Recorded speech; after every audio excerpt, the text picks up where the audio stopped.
வணக்கம் cricket fans. நடந்து முடிஞ்ச ஆர்ஆர் vs டிசி மேட்ச் பற்றின ரிவ்யூ தான் பார்க்க வந்திருக்கும். லாஸ்ட் ஸ்டேஜில் டிசி முதல் பவுலிங்கை சூஸ் பண்ணாங்க. ஃபர்ஸ்ட் இன்னிங்ஸில் பேட்டிங் ஆட வந்து எஸ்எஸ் விஜய்ஷால் அண்டு வைபவ் சூரிய வந்துச்சு. ரெண்டு பேரோட விக்கெட்டுமே இயர்லி இழந்துட்டாங்க. ஸ்டார்க்கு தூக்கிட்டாரு எஸ்எஸ் விஜய்ஷாலை, வைபவ் சூரிய வந்துச்சு கேல் ஜேமிசன் தூக்கிட்டாரு.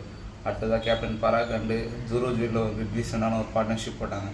துரு ஜூரில் ஒரு 42 ரன்ஸ் அடிச்சு அவரும் அவரோட விக்கெட்டை இழந்துட்டார். கேப்டன் ரியான் பராக் இன்னைக்கு சூப்பராகவே ஆடிட்டான். இன்னைக்கு 90 ரன் ஸ்கோர் பண்ணியிருந்தான். 8-4 5 6 அடிச்சு அவனும் அவுட் ஆகிட்டு போயிட்டான்.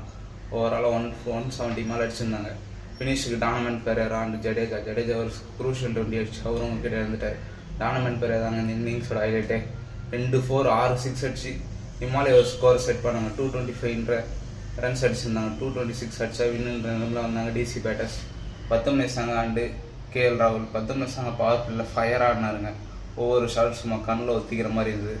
62 ரன்ஸ் அடிச்சு 6-4 3 6 அடிச்சு ரெண்டு பேருக்கு மத்தியில் 110 ரன் பார்ட்னர்ஷிப். அவரும் அவுட் ஆகிட்டு போக கேஎல் ராகுல் 75 ரன்ஸ் அடிச்சு அவரும் அவரோட பலத்தை காட்டினார். 8-4 5 6 அடித்தார். அதுக்கப்புறமா வந்து டிசி பேட்டர்ஸ் நிதிஷ் ஒரு டீசெண்டாகவே அவரோட இன்னிங்ஸ் ஆனார்.